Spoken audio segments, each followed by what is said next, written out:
오늘은 축복하는 교회 복의 근원이다라는 제목으로 이제 우리 교회 비전과 방향 두 번째 시간입니다. 축복하는 교회, 그 다음에 복이 근원이 되는 교회라는 이제 내용인데요. 이게 첫 번째 우리가 블루할 때 B의 blessing에 들어가는 내용이 됩니다. 인사 나눌까요? 사랑합니다. 축복합니다. 네, 계속 사랑합니다. 축복합니다. 계속 사랑합니다. 축복합니다. 고마워요. 자, 제가 미국에 처음 와서 예전에 아주 처음 왔을 때 재채기를 이렇게 하고 막 기침을 하니까 미국 친구들이 저한테 자꾸 그래슈 그러는 거예요. 영어를 잘 못하는데 영어를 해야 되는데 영어 배우고 싶은데 기침할 때마다 재채기 할 때마다 그래슈 그러니까 웬 영어도 아니고 충청도 사투리로 그래슈 그러나 했어요. 나중에 보니 그래슈가 아니고 블레슈더라고요. 블레슈라고 알고 나서도 좀 사실 헷갈렸습니다. 나는 재채기 했는데, 난 막 기침했는데 왜 블레슈 하지? 왜 축복한다고 하지? 약간 뭐라고 해야 돼요? 좀 뭐 놀린다고 해야 돼요? 뭐 놀리는 건가? 물어봤어요. 왜 블레슈라고 하냐고. 모르더라고요. 네.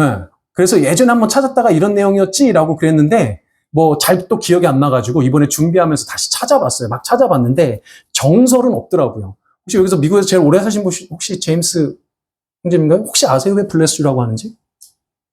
독일에서 시작했어요. 독일에서 어떻게 시작됐죠? 몰라요. 잘 몰라요. 독일에서 새로운 설이 하나가 추가가 됐습니다. 근데 독일일 수도 있어요. 왜냐면 이제 유럽이니까. 원래 이제 서양이라고 하면 보통 유럽적이니까요. 서양에서는 이게 재채기 하거나 기침하면은 영혼이 이렇게 빠져나간다 이런 생각을 했다고 하네요. 그래서 재채기 할 때 영혼이 빠져나가지 말라고 신에게 이렇게 바란다는 의미에서 했다라는 썰이 있어요. 썰이 있어요. 이게 한 가지 썰이고, 두 번째는 조금 더 역사적으로 의미가 있는데, 중세에 보면은 흑사병이 있지 않았습니까? 흑사병이 되게 창궐했을 당시에 많은 사람들이 흑사병 걸린 사람들의 회복을 바라면서 당시에 교황이 그레고리 1세라는 교황이 있었는데, 그레고리 1세가 흑사병이 빨리 회복되고 치유되라는 의미로 God bless you를 했다라는 게 이어졌다 그래요. 흑사병이 초기 증세가 재채기하고 기침이 이렇게 난다고 합니다. 그래서 그게 사람들끼리 서로 bless you 해서 빨리 회복하십시오라는 의미로 쓰였다가 지금까지 이렇게 내려져 왔다라는 것도 설이에요. 아마 독일인지 어딘지는 모르겠으나 아마 유럽에서 그렇게 시작이 됐던 것 같은데, 중요한 건 정설이다 아니다? 정설인 건 아닌 것 같고 그냥 썰입니다. 이런 썰이 있다 그래요. 그런데 중요한 건 어쨌든 bless you라는 게 뭐랑 연결이 돼 있나 봤더니 죽음하고 연결이 돼 있는 거예요. 영혼이 빠져나가면 죽는 거니까. 흑사병이 거두면 거의 죽는 거니까. 그러니까 죽음의 반대는 뭐죠? 사는 거죠. 생명이죠. 그러니까 생명과 죽음, 이거와 관련된 게 블레스랑 연결이 돼 있더라고요. 이게 오늘 내용하고도 좀 연결이 되니까 머리에 한번 좀 기억을 하시고, 이제 내용으로 한번 들어가 보겠습니다. 사실 여러분들, 복, 그러면, bless you 그러면 제가 고급스럽지만, 한국말로 하면 그냥 복이지 않습니까? 근데 복이라고 하면 교회에서 사실은 조금 쉽게 복 얘기하기가 좀 그래요. 왜냐하면 역사적으로 우리나라는 계속 오랫동안 기복신앙을 경계했었단 말이에요. 그러니까 복을 바라는 신앙, 막 복을 구하는 신앙, 이것에 대해서 부정적인 시선이 아주 오랫동안 있었고, 기복신앙은 좋지 않은 것이라고 목회자들과 신앙 계속 가르쳤단 말이에요. 그러니까 복에 대해서 이야기하는 것 자체가, 복을 바라는 것 자체가 약간 금기시되는 그런 현상도 벌어지는 것 같아요. 그런데 사실 성경을 자세히 들여다보면 복이라는 말이 엄청나게 많이 등장합니다. 그리고 복을 구하는 게 전혀 이상하지 않아요. 그래서 사실은 기복신앙이라는 것 때문에 복에 대해서 언급도 안 하고 복에 대해서 제대로 이야기하지 않는 건 사실 안타까운 일입니다. 왜냐하면 성경은 하나님이 우리를 불러주실 때 너희에게 복 주시기 위해서 불러주셨다라고 약속하기 때문입니다. 그러니까 복 자체를 문제 삼는 게 이 좋은 태도가 아니고요. 성경이 말하는 복이 정확히 무엇인지에 대해서 바르게 아는 게 오히려 더 중요하다는 거예요. 바르게 알면 오히려 복을 구하는 신앙이 더 바람직할 수 있다라는 겁니다. 그래서 오늘 본문에서 성경에서 말하는 복은 어떤 특징을 가지고 있는지, 그리고 그 복을 받은 우리가 어떤 삶을 살아야 되는지 그 적용점까지 같이 좀 이야기를 해볼 거예요. 그리고 결국 그게 우리가 블레싱이라고 하는 블레싱 지인을 우리가 가지고 있다는 게 어떤 의미인지에 대해서 한번 생각을 해보겠습니다. 먼저 우리가 오늘 본문 1절을, 본문 28절이죠. 보니까 이렇게 시작을 하죠. 하나님이 그들에게 복을 주시며 라고 시작합니다. 여기서 그들은 사람이죠. 아담과 하와입니다. 그런데 창조하시자마자 가장 먼저 선포한 것이 복을 주시는 거예요. 히브리어 순서로 보면 사실 하나님보다도 복이라는 단어가 먼저 등장을 합니다. 바라크라는 좀 어려운 단어인데 이것에 뭐 복잡하긴 지금은 안 할 거고요. 어쨌든 히브리어 문장 순서로도 이 복이라는 단어가 가장 먼저 등장을 해요. 그만큼 하나님께서 창조하신 사람에게 처음으로 복을 주시겠다고 강조하는 건 아주 중요한 거예요. 사람을 창조하신 이유가 뭐예요? 복을 주시기 위해서라는 거예요. 놀랍지 않습니까? 왜냐하면 이 부분은 제가 생각하면 생각할수록 신기해요. 우리가 교리적으로 보면 우리 교단에서 보통 웨스트민스터 그 소요리 문답, 대요리 문답을 따르는데 그 제1문이 뭐냐면 사람이 존재하는 이유가 뭐냐 이거예요. 사람의 존재하는 목적이 뭐냐 이거예요. 그 대답은 하나님께 영광을 돌리기 위해서요. 하나님께 영광을 돌리기 위해서. 하나님께 예배드리기 위해서. 이거란 말이에요. 그런데 교리적으로는 그런데 성경은 뭐라고 가르쳐 주나요? 정확히 우리를 창조하신 이유가 우리에게 복을 주시기 위해서라는 거예요. 역시 자세히 다루진 않겠지만 이 복은 이 세상이 생각하는 모든 복이 다 포함됩니다. 영적인 것, 물질적인 것, 정신적인 것 다 포함이 된단 말이에요. 그런 의미에서 하나님이 주시는 이 땅의 모든 복을 받으시는 여러분들 되시길 바랍니다. 아멘. 여러분 양옆에 인사하세요. 빨리. 복 받으세요. 복 받으세요. 연초 아니지만 복 받으세요. 네? 복 받으세요. 자, 그러면 우리가 복 받으세요 이렇게 얘기했는데 그 복에 담긴 의미가 뭘까?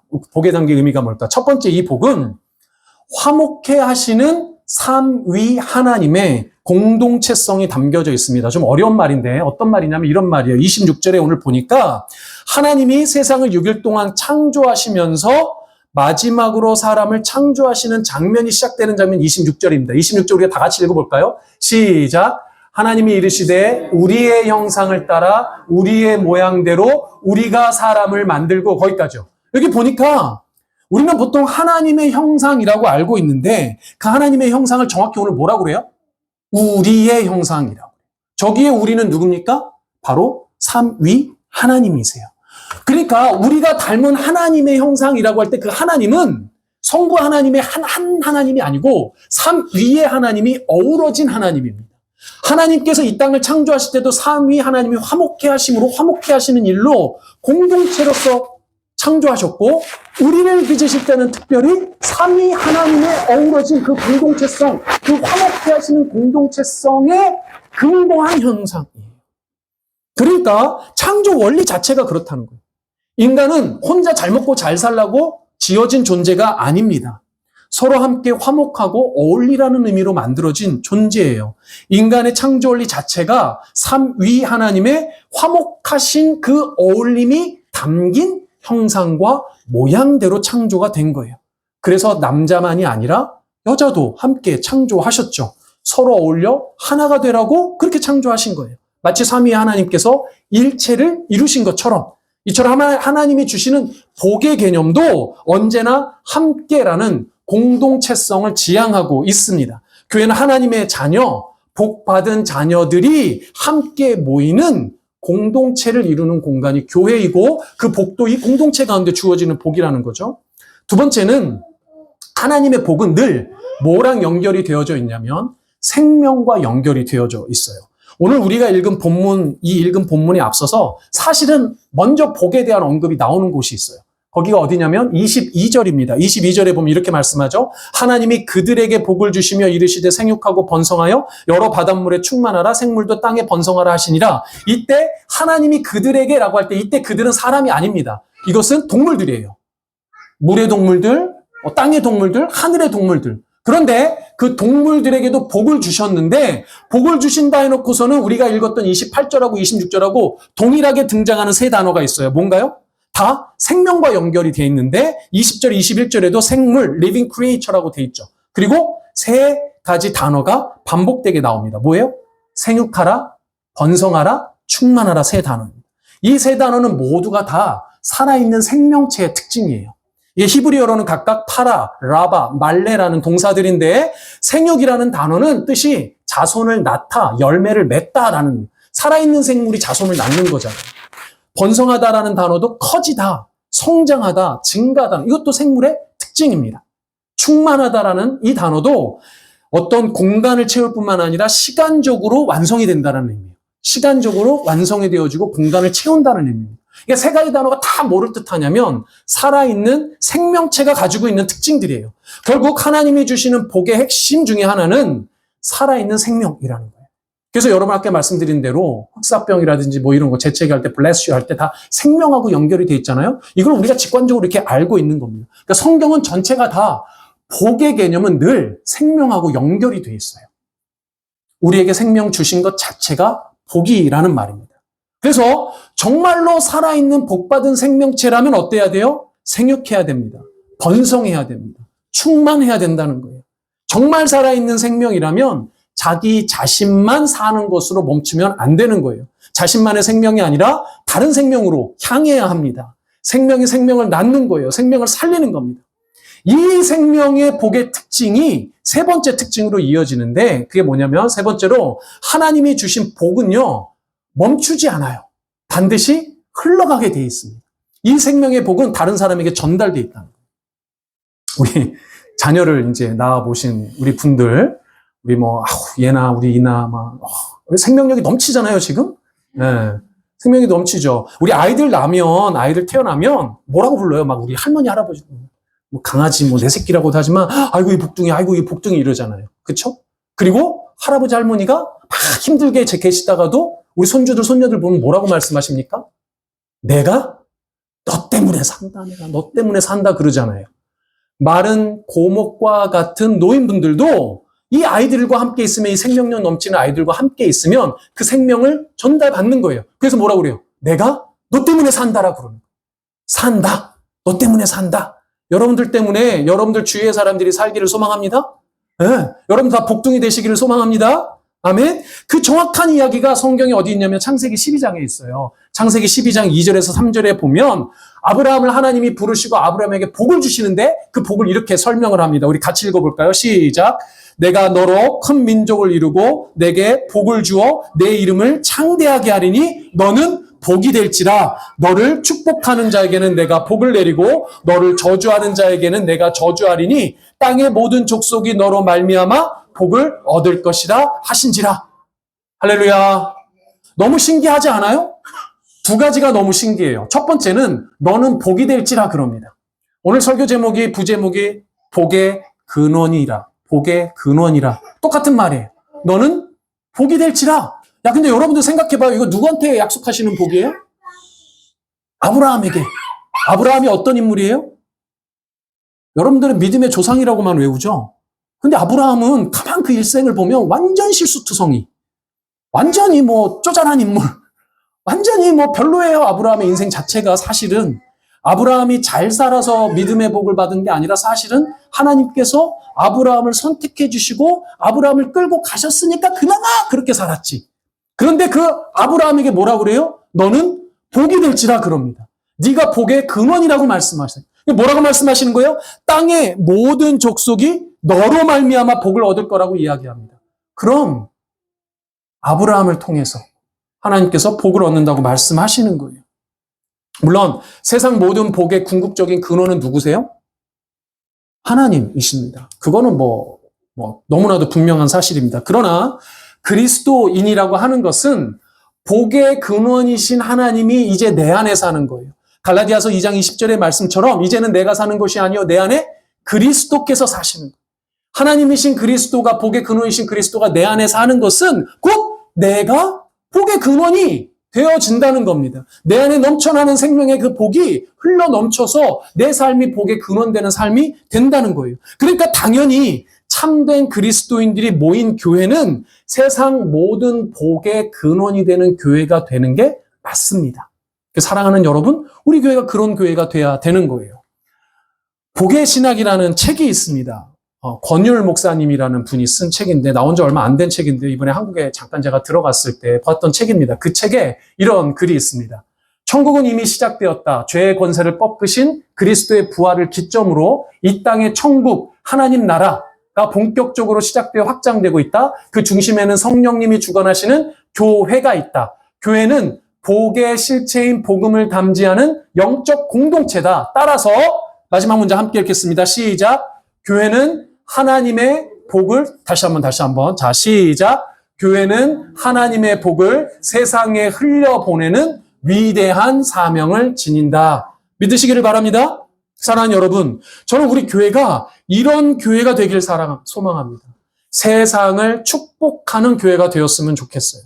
교회라는 이 울타리 안에 우리만 생각하는 교회, 우리끼리만 교제하고 우리끼리만 즐거운 교회, 우리만 생각하는 교회, 그런 교회 안 되었으면 좋겠습니다. 이게 이제 우리가 세워질, 우리를 통해서 세우실 하나님의 교회는 그 울타리를 벗어나는 교회가 되었으면 좋겠어요. 받은 복을 흘려주는 교회, 영적인 것뿐만 아니라 물질적인 것을 흘려보내는 교회, 모두 우리가 갖고 있는 것 흘려보내는 복의 근원이 되는 교회가 되었으면 좋겠습니다. 그런 축복하는 그리스도인, 축복하는 교회가 바로 우리가 지향하는 그리스도인, 우리가 지향하는 교회인 거예요. 그런 교회를 우리 함께 만들어 갔으면 좋겠습니다. 아멘. 이제 적용적 차원에서 두 가지를 살펴볼 텐데요. 하나는 개인적인 차원이고요. 다른 하나는 공동체적인, 우리 교회적인 차원입니다. 개인적인 차원에서 보자면 이렇게 하나님의 복으로 충만한 사람의 삶에서 가장 먼저 변화되고 바뀌며 드러나는 것이 있는데 그게 뭘까요? 그게 바로 말이에요. 말. 우리의 말이 바뀌게 되어져 있습니다. 선한 말을 하게 되어 있어요. 거짓 없는 정직한 말을 하게 되어져 있습니다. 사려 깊은 말을 하게 되어 있어요. 무엇보다도 축복하는 말을 하게 되어져 있습니다. 우리는 사람의 말이 얼마나 큰 힘을 가지고 있는지 성경의 많은 본문에서 보지만 특별히 야고보서에서 제임스에서 볼 수가 있습니다. 야고보서 3장 6절 8절에 보면 이렇게 말씀합니다. 혀는 곧 불이요 불의의 세계라. 혀는 우리 지체 중에서 온몸을 더럽히고 삶의 수레바퀴를 불사르나니 그 사르는 것이 지옥불에서 나느니라. 혀는 능히 길들일 사람이 없나니 쉬지 아니하는 악이요 죽이는 독이 가득한 것이다. 사랑하는 여러분, 혀의 말이 생명이 아니라 죽음으로 얼마든지 향하게 할 수 있다는 거예요. 우리가 이 시대 살아가면서 이런 현상 얼마든지 많이 볼 수가 있습니다. 말 한마디도 사람을 살리기도 하지만 죽이기도 하죠. 근데 여러분, 살리기가 더 쉬울까요? 죽이기가 더 쉬울까요? 죽이기가 훨씬 쉬워 보여요. SNS가 발달한 이 시대에 사실 댓글에 대한 논란이 많이 있죠. 최근에도 댓글 논란들이 많이 있는데 여러분들 댓글 때문에 생을 마감한, 생을 스스로 달리한 연예인들 얘기 많이 들어보셨을 겁니다. 아마도 이렇게 말씀드리면 한두 사람 정도는 머리에 이렇게 떠오르는 이런 분들도 계실 거예요. 한 사람이 한 개씩 한두 가지만 언급해도 그것들이 쌓이고 쌓이면 결국 그 말이 어떤 한 사람을 죽음으로 이끈다는 거예요. 한 사람에게는 단지 단순한 사실 하나, 단순한 추측 하나에 불과할지 모르지만 그 말이 쌓이면 누군가를 죽일 수도 있다는 겁니다. 그 말은 지옥불과 같다고 해요. 악이라고 해요. 죽이는 독이 가득하다고 성경은 증언하고 있습니다. 지난 주 중에 설교 준비도 하고 그렇지만 드라마 볼 게 없어서 유튜브를 좀 보다가 김창옥 씨 아시죠? 김창옥 씨 모르나요? 모르시는군요. 할렐루야, 감사합니다. 그럼 이제 제가 한 말처럼 하겠습니다. 김창옥 씨라는 분이 계세요. 유명한 스피커예요. 세바시라는 데서 유명하신 강사신데, 크리스찬이신 것 같아요, 이분도. 유명한 강사인데, 이분이 이제 어느 날 한국의 계룡대라는 곳인데, 거기 이제 군인들이 많은 곳입니다. 장교랑 얘기를 하는데, 이런 질문을 하더래요, 장교가 김창옥 씨에게. 전쟁에 나가서 부대가 승리하는 조건이 두 가지가 있는데 뭔지 아세요? 모르죠, 김창옥 씨는. 뭔가요? 그런데 첫째는 군기라고 합니다. 군기가 뭔지, 올리비아 혹시 군기가 뭔지 알아요? 군기 모르죠? 이렇게 군기 드는 거. 명령하면 잘 듣고, 헤어야키가 분명하고, 이런 걸 군기라고 해요. 그래서 명령을 잘 듣고 순종하고, 이게 첫 번째. 그러니까, 군대가 명령을 잘 들어야 되잖아요. 우리 제임스 집사님 너무 잘하실 것 같은데, 명령을 잘 듣고 해야 이게 승리할 수 있다는 겁니다. 두 번째는 뭘 것 같아요? 두 번째는 사기래요, 사기. 치팅이 아니고, 사기가 뭔지 올리비아 요즘 모르겠죠? 사기는 cheer-up 해주는 거예요. 응원하는 거예요. 그래서 사기가 충천해야 이길 수 있다는 겁니다. 그런데 이 군기하고 사기는 약간 이게 이게 역작용이래요. 군기가 세면 살수록 사기가 떨어지고 사기가 세면 셀수록 군기가 떨어진대요. 그래서 장교의 가장 큰 그 능력이 뭐냐면 군기와 사기를 같이 올려주는 거라고. 근데 이게 집에서도 비슷해요. 집에서도. 남편하고 아내 관계를 생각해 보세요. 남편하고 아내 관계. 남편이 이제 예를 들어서 잔디를 깎고 들어왔어요. 얘기하는 거예요. 자기야, 너무 힘드네. 나 물 한 잔만 줘. 그러면 어떻게 반응해야 돼요? 아유, 자기야, 수고했어. 날도 더운데 고생했어. 그냥 물 갖고 되겠어. 아유, 얼음물. 아유, 고생했어. 아유, 그렇게 힘든 거를. 이거는 사기를 올려주는 거겠죠? 근데 딱 들어왔는데, 물 한 잔만 줘. 물은 떠다 마셔. 나도 힘들어! 아이고, 다른 집 남자들도 다 해. 혼자만 하는 줄 알고 어디서 유세냐고. 사기를 확 떨어뜨리는 거예요. 그렇죠? 반대 여러 가지가 그런 예가 있을 겁니다. 우리 아이들, 우리 학생들 이제 학기가 이제 끝났는데 성적표가 나오잖아요. 성적표가 나와. 올 A야. 근데 하나만 B야. 그러면 이제 부모님들 어떻게 반응하겠어요? 자, 사기를 높여주는 말. 아이고, 우리 새끼 너무 잘했다. 다 A네. B는 못 본 척 해주는 거. 그렇죠? 자, 사기를 떨어뜨리는 말. 이놈 새끼 오늘 보자. 이놈 새끼. 사람이 완벽해야지. 이 B가 뭐야? 하나 B인데. 그러면서 이야기하는 거예요. 우리가 가정에서도 사기를 높여주는 말을 하라는 거예요. 그게 무슨 말입니까? 축복하는 말을 하라는 거죠. 선한 말을 하라는 거예요. 응원하는 말을 하라는 거예요. 사람을 살리는 말을 하라는 겁니다. 죽이는 말이 아니고 사람을 살리는 말을 하는 것이 얼마나 중요한지를 얘기하고 있는 거죠. 그런데 더 나아가서 그런 말은 스스로는 물론 다른 사람도 하나님의 형상으로 빚어진 존재라는 것을 잊어먹는 거예요. 그래서 야고보서는 이어서 9절 10절에서 이렇게 말씀합니다. 이것으로 우리가 주 아버지를, 이것은 입술입니다. 혐내야 주 아버지를 찬송하고 이것으로 하나님의 형상대로 지음을 받은 사람을 저주하나니 한 입에서 찬송과 저주가 나오는도다. 내 형제들아, 이것이 마땅하지 아니하니라. 어떻게 한 입 가지고 한쪽에서는 사기를 높이고 한쪽에서는 하나님의 형상으로 똑같이 지어진 존재에게 저주의 말을, 죽음의 말을, 사망의 말을 뱉어낼 수 있냐는 거죠. 사랑하는 여러분, 여러분들에게 주어진 일상의 삶에서 여러분들이 어떤 말을 하고 있는지 돌아보셨으면 좋겠어요. 여러분들의 가정에서, 여러분들의 직장에서, 여러분들의 학교에서 여러분들이 어떤 말을 하는지를 한번 보라는 거예요. 여러분들의 친구에게 다른 이를 죽이는 말을 하지 않나요? 험담하는 말, 뒷담하는 말, 한두 가지 사실로 한 사람을 죽이는 말, 아니면 다른 사람을 살리는 말, 힘주는 말, 응원하는 말, 사기를 높여주는 말, 축복하는 말, 여러분들 어떤 말을 하고 계십니까? 나 좀 어떻게 살아보겠다고 다른 이를 죽이는 말을 하고 계시지는 않습니까? 혹은 반대로 여러분들 혹시라도 내가 좀 곤란해지더라도 다른 사람을 살리고 축복하는 말을 하십니까? 사랑하는 여러분, 우리 교회 공동체에 속한 여러분들은 다른 이를 살리는 말을 하시고 정직한 말로, 선한 말로 하나님의 영광을 드러내는 축복하는 여러분들 되셨으면 좋겠습니다. 아멘. 두 번째는 공동체적으로 봅시다. 교회로 봅시다. 적용점은 이 말씀하신 대로 우리의 교회는 축복하는 교회가 돼야 돼요. 근데 구체적으로 어떤 대상이냐가 중요하겠죠. 몇 차례 이미 언급한 대로 우리 교회는 구체적으로 두 가지 대상을 축복하는 교회가 될 겁니다. 모든 대상을 다 했으면 좋겠지만 우리 교회가 이 지역에 있고 또 우리가 처해진 상황을 볼 때 두 가지 대상을 좀 집중적으로 우리가 축복했으면 좋겠다 싶습니다. 첫 번째는 다음 세대죠. 언니가 말씀드린 대로 저는 다음 세대가 모든 세대라고 생각을 합니다. 그렇게 믿습니다. 그러나 조금 더 구체적으로 우리가 처한 이 지역에 청년들을 중심으로 그 이하의 모든 자녀들을, 다음 세대들을 축복하는 교회가 되었으면 좋겠어요. 우리 버지니아 대학의 청년들, 대학생들, 대학원생들, 우리가 축복하는 주요 세대가 될 겁니다. 그리고 그들이 이룬 가정, 그리고 그 가정에 어른 자녀들, 우리가 축복해야 되는 세대가 돼야 돼요. 그래서 지금 막 구체화 시켜가고 있는데 제가 다른 그 무엇보다도 제일 서두르고 있는 게 교회 학교를 빨리 구체화시키는 것이고 청년들을 위한 프로그램, 또 물론 여러분들을 위한 프로그램을 구체화시키고 있는데 조금 더 예배 끝나고 나서 교회 학교에 대한 기본적인 이제 틀은 다 짰습니다. 조금 이제 소개를 할 텐데 같이 보실 겁니다. 어쨌든 우리가 그런 청년들을 위한 프로그램들, 우리 다음 세대, 우리 나윤이와 같은 어린 세대들, 우리 올리비아, 시찬이, 또 초은이와 같은 우리 유수 세대들을 위한 프로그램들을 준비를 할 겁니다. 두 번째는 이 지역, 샬럿츠빌의 가난하고 소외된 대상들을 역시 그 이웃들을 축복하는 우리가 됐으면 좋겠습니다. 중요한 것은 한국인들만이 아니고 미국인까지도 포함합니다. 미국에 와서 가장 많이 느끼는 것은 이민자로서 우리 한인들의 삶이 얼마나 어렵고 힘드냐 하는 거예요. 잘 알고 있습니다. 어떤 어렵고 힘든 일을 굳이 겪지 않아도 저는 보니까 그냥 말이 통하지 않는 거 하나만으로도 충분히 매일 저녁 어깨가 쑤셔요. 충분히 뒷골이 아파요. 자, 그런데요, 사람이 이렇게 어렵고 좀 힘들고 자꾸 두렵고 그러다 보면 자꾸 쪼그라들어요.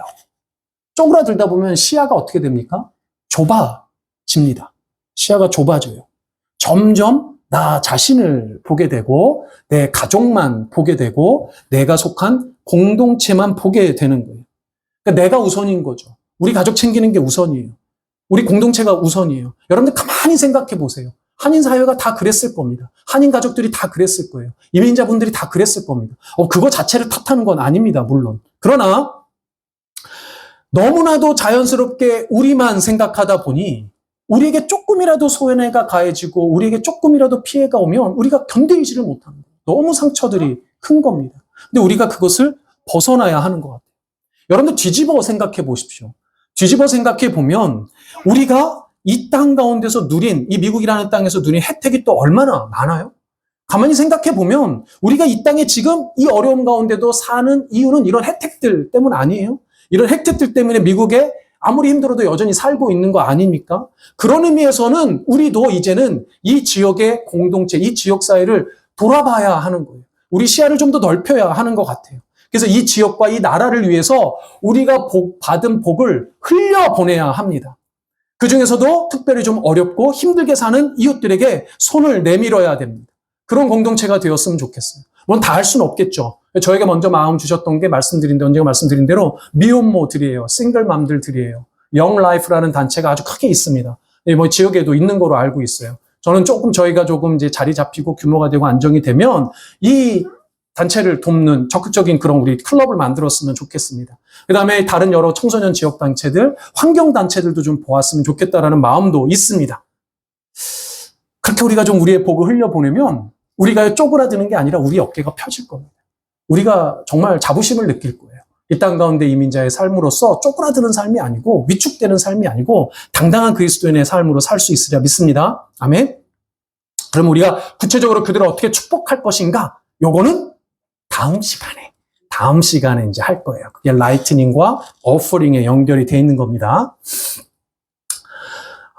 제가 신대원 있을 때 마지막 학기 거의 막바지였어요. 2017년이었죠. 마지막 그 시간, 학기, 특별히 그 1년이 사실 개인적으로 되게 힘든 시간이었습니다. 신대원이라는 곳은 신학을 이제 공부하고 목회자가 되기 위해서 준비하는 곳이죠. 많은 이제 목회 후보생들이 이제 모여서 공부하는 곳입니다. 근데 이제 그때 좀 학교에 신대원에 어려움이 있었어요. 큰 어려움이 있어서 사람들끼리 싸움이 많이 났었습니다. 온통 사실은 각자의 생각, 각자가 속한 집단의 생각과 욕심을 내세우느라고 그 안에서조차도 많은 싸움들과 다툼들과 반목들이 있었더랬어요. 모두가 자기 편 이야기를 하죠. 자기 이익을 위해서라면 정말 서슴없이 험한 말들도 하는 것까지도 봤습니다. 다시 돌아봐도 좀 되게 안타까운 시간이었어요. 신대원의 3년 기간 너무 좋았는데 그 마지막 시간이 몹시 힘들었어요. 그리고 이제 신학 공부를 마무리하는 시간인데 이제 마무리하니까 본격적으로 사역의 길에 들어가야 되는 거고 저는 이제 늦은 나이에 목회를 시작했으니까 목회의 길이 이제 엄청 까마득하게 느껴지는 시간이었습니다. 속이 엄청 시끄러웠어요. 속도 시끄럽고 마음도 시끄럽고. 근데 제가 그 신대원이 이렇게 산에 이렇게 이렇게 쌓여 있었는데 종종 그 뒤 산에 이렇게 마음이 좀 어려울 때 올라가곤 했었습니다. 근데 거기 이제 그날도 어느 한 날 이렇게 산을 이렇게 올라가는데 100여 미터 정도 이렇게 올라가다가 그냥 자리에 이렇게 주저앉아가지고 이게 뒤돌아와서 앉아가지고 한참을 이제 이렇게 좀 있었던 적이 있었어요. 한참 이렇게 앉아 있으니까 선선한 산바람이 이렇게 후 부는 겁니다. 사람 아무도 없고 혼자 앉아 있는데 산바람이 이렇게 부는 거예요. 가만히 앉아서 보니까 키가 큰 나무도 있고요. 키가 큰 나무를 쭉 뻗어갖고 하늘을 향해서 쭉쭉 뻗은 나무들도 있어요. 예전에는 근데 그런 나무들만 보였거든요. 그런데 보니까 거기에 못 미쳐가지고 그거보다 키가 작은 나무들도 많아요. 그보다도 너무 작아서 이렇게 작은 관목들이라고 하죠. 덤불 같은 나무들도 많아요. 바닥에 풀들도 엄청 다양한 풀들이 많다는 걸 알았습니다. 바람이 불 때마다 각각의 나뭇잎 소리, 풀잎 소리가 쉬 하면서 이렇게 다들 다른 소리를 내더라고요. 큰 나무는 큰 나무대로, 작은 나무는 작은 푸른 풀대로. 그리고 또 온통 새소리가 짹짹짹 그렇게 많은 새소리가 또 들리는 것도 못 느껴봤던 것 같아요. 여러 다양한 새소리, 심지어는 막 그 곤충들, 막 파리랑 뭐 곤충들 많잖아요. 앵앵거리는 소리들, 여러 소리들이 동시에 다 들렸습니다. 그런데 제각각 막 그렇게 제각각 내는 소리인데 이게 서로 부딪히지 않더라고요. 그 살아있는 생명체들이 내는 소리가 막 불협화음이 아니고 너무 자연스럽고 아름답고 제 마음을 이렇게 막 풀어주는 것 같은 그런 느낌이 들었습니다. 키가 큰 나무는 큰 나무대로, 작은 나무는 작은 나무대로, 아주 작은 나무는 정말 작은 나무대로, 풀들은 풀들대로, 곤충은 곤충들대로, 새는 새들대로 제각각 다 다른 소리를 내는데 생명으로 가득 찬 그 소리들이 서로 달라서 부딪힐 것만 같은데 부딪히지 않고 마음껏 소리를 내는데도 너무나도 아름답고 너무나도 제 마음을 시원케 한다라는 것을 불현듯 깨달았어요. 그리고 놀랍게도 그 모든 소리들이 다 하나님을 찬양하는 소리로 들렸어요. 정말 놀라웠습니다. 한결같이 자기 생명으로 가득 찬 자기만의 소리를 내었지만 또 한결같이 서로 어울려져 너무나도 아름다운 소리를 냈어요. 자신들을 창조하신 하나님 앞에 자기를 드러내기 위해서 마음껏 소리치는데도 전혀 이상하거나 전혀 어색하거나 저를 힘들게 하지 않더라고요. 하나님께서 하나님이 창조하신 생명들에게는 그 생명들마다 각자에게 주시는 소리들이 있어요. 각자에게 주신 모양들이 있어요. 각자에게 주신 은사들이 있어요. 각자에게 주신 특별함들이 다 있습니다. 하나님이 창조하신 그 놀라운 생명의 기쁨으로 서로를 축복하더라고요. 서로를 환대하더라고요. 서로를 기꺼이 여기더라고요. 저는 그 자연 속에서 그런 아름답고 놀라운 광경을 느끼고 제 마음이 많이 풀어진 것을 느꼈습니다. 아까 전에 말씀드린 그 복의 신학이라는 책에서 권율 목사님이 이런 얘기를 해요. 우리가 꿈꾸는 하나님 나라는 영적이면서도 물질적인 곳이다. 그리스도의 이름을 부르는 모든 이들이 영광스러운 부활체를 입어 온 땅에 가득한 모습을 상상해보라. 생각만 해도 흥분되지 않는가? 여러분들 상상 안 해보셨죠? 사실은 근데 상상을 해봐야 흥분될 텐데 한번 상상을 해보시란 말이에요. 주님의 재림과 함께 새 하늘과 새 땅으로 회복된 이곳에 모든 생물이 번성하고 아름다운 자연이, 우리를 포함한 아름다운 자연이 눈앞에 펼쳐질 것이다. 여러분들 오늘 예배 마친 이후에 여러분들 집에서 한번 상상해 보세요. 미국은 얼마나 더 좋습니까? 그런 자연환경이.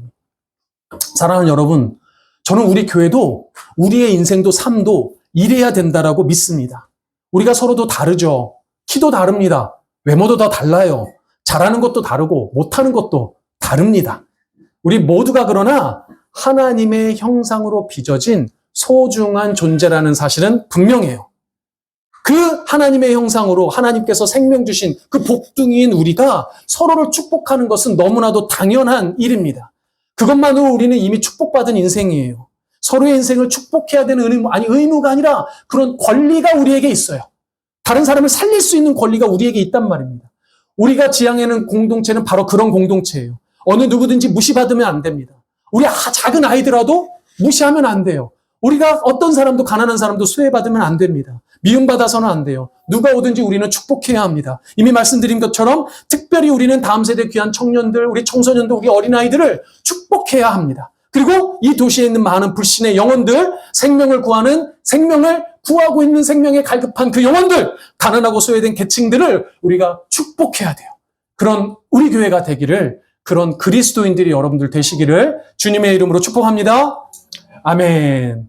함께 그래서 이 찬양을 했으면 하는데요. 한 찬양하기 전에 이제 설교 마무리를 우리가 이제 딱 정리를 해드리잖아요. 정리를 해드리는 이유를 나중에 밝혀드릴 겁니다. 자, 그런데 어쨌든 우리 6가지로 정리해봤습니다. 1번 같이 읽어보겠습니다. 시작. 하나님은 우리의 형상인 우리를 복 주시기 위해 창조하셨다. 2번. 하나님이 주시는 복에는 화목하는 공동체성이 담겨 있다. 3번. 하나님이 주시는 복은 우리의 생명과 연결되어 있다. 4번. 하나님이 주시는 복은 다른 이에게 흘러가는 복이다. 5번. 다른 사람을 살리는 축복의 말을 하자. 우리 개인적 차원에서 적용이라고 그랬죠. 마지막 우리 공동체 6번 시작.